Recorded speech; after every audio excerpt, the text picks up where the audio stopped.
before he died, he said that I was going to be a really good mom and that we'd started this process and that I just had to finish it without him, but that he would be there.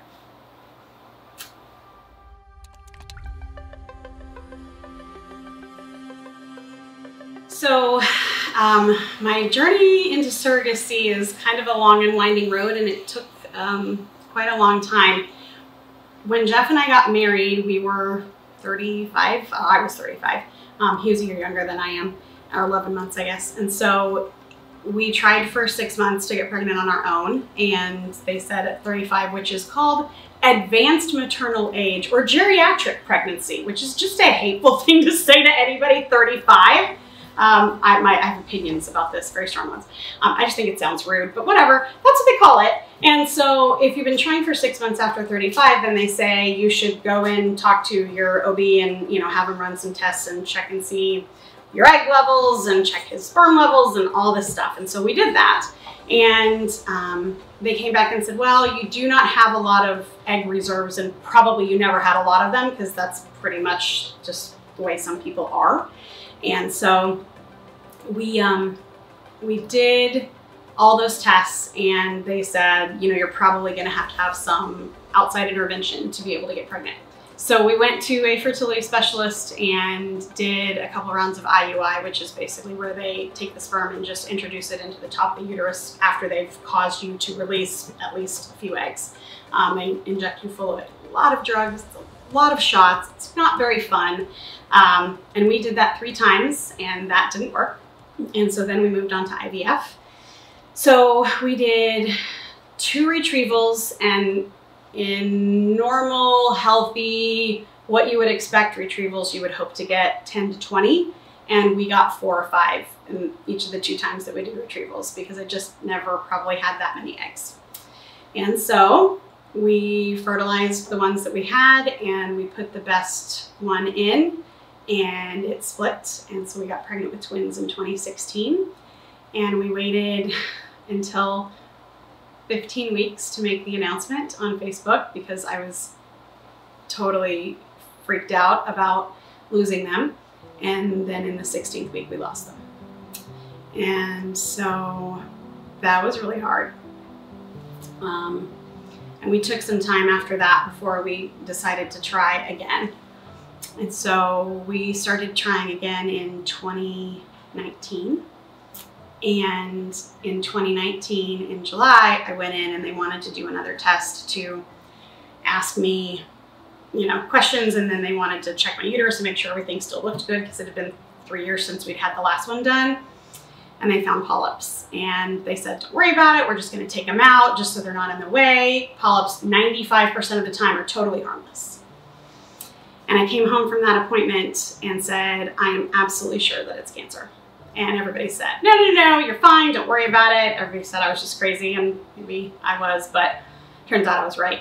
And so I had precancer of the uterine lining. And they recommended, because of how aggressive that it was, that I have a full hysterectomy. So after 6 years and probably $150,000 of trying to get pregnant naturally through IVF and IUI and everything else, I had a hysterectomy. And that was February of 2020.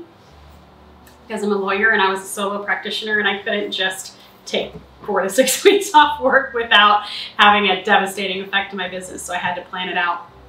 And February of 2020, I had a hysterectomy. They took everything except for the ovaries. And then the pandemic shut down the world in March of 2020. And so I got a little bit longer of a reprieve to stay home than I anticipated. And during that time, my business was crazy and busy, and so was Jeff's. And he was a dentist, and he still took all the emergencies because he didn't want them going to the emergency room because they couldn't help him anyway. And so he worked every day with 3 other people, and he was crazy busy, and so was I. And we quarantined with our friends at home otherwise. And then he got sick in April of 2021, right when we were getting ready to start moving forward.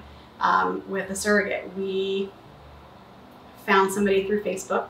One of my law partner's clients put our story out in a Moms of Kansas City Facebook group, I think, without our names, but sort of put forward what we've been through and that we were probably going to look for a surrogate and if there was anybody interested. And we got 20 names of women that said, yeah, I would do that for them. And out of those 20 names, about 10 of them sent back the documents that we wanted to go through and find out information about them. And we picked the 3 that we felt the most connected to and that had the best fit for us. And we met all 3 of them. And then it's lawyers and paperwork and contracts and all these things. And we were getting ready to sign the contract, and Jeff came home looking a little yellow. And over the course of that week, it got worse. And I finally, because he was a doctor and they were the worst patients ever, and man, no offense, but you guys are awful. So I finally got him to go to the doctor. We had blood tests done on August 18th of 2021. And at 3 o'clock in the morning on the 19th, the doctor from our, his regular PCP doctor called and said, you need to take him to the ER immediately. And Jeff was in and out of the hospital for 4 weeks. And then there was nothing else they could do for him. His liver had totally shut down and his kidneys had totally shut down. And what went from you have a genetic liver disorder and we're gonna get you on a transplant list and, you know, we'll get you taken care of, you're young, you know, you should be okay, you're not in bad shape. We went from that to 4 weeks later, you need hospice and you need to decide if you want to take him home or put him in ICU until he passes away. So I brought him home and he died here with all of our friends and family because that's what he would have wanted. So that's what we did. And Sven, his cat, who he loved more than me, for sure, was sitting on his bed.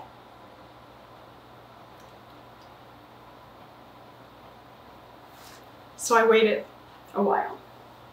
Before he died, he said that I was going to be a really good mom and that we'd started this process and that I just had to finish it without him, but that he would be there. And so I prayed on it a lot and thought about it a lot. And then I talked to Paige, our surrogate, a lot and asked her if she would be even willing to still do it with just me, because that's a lot to ask. And she thought about it for, I think, a month. And then she came back and said, yes, she would if I wanted to. And then I just, it's what we planned. It's what we dreamed of. It's what we wanted for ourselves and for each other. And we built this empire and this life and this incredible amount of love and energy and resource and abundance. And it seems stupid to not share it with little people. So Paige said yes, and we started the surrogacy process. I had 2 eggs left and we implanted them and neither one of them took. So then we had to move on to donor eggs, and they did. The first round didn't stick. We were disappointed. Paige and I were really upset, but the second time it worked. I've always wanted to be a mom since I was a little kid, and I'm really excited and I'm really ready. And they will know all about him and all about our story and how much he loved them and wanted them even though he's not here. And they'll be surrounded with all the people who loved him and loved me and loved us, and all the new people who love me and will love them and love us. And I am incredibly excited. And we've still got 9 embryos banked, so there may be more later or maybe not. I don't know, I haven't decided. But I'm excited to have the family that we planned, that we wanted. And so I'm just gonna do every single one of those things and celebrate every single step and be happy and believe that God's got it. And so that's how I'm approaching this. I refuse to be scared about it like I was last time. I'm not gonna live in fear. I've already lived through worse. multiple times.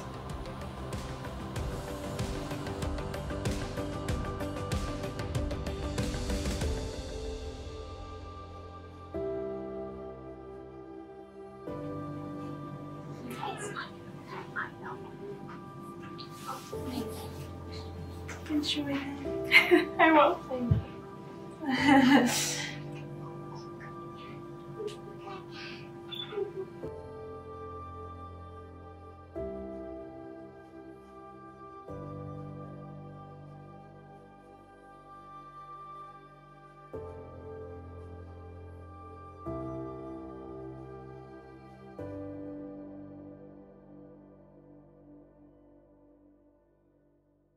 Holy crap, you guys, there's babies in there.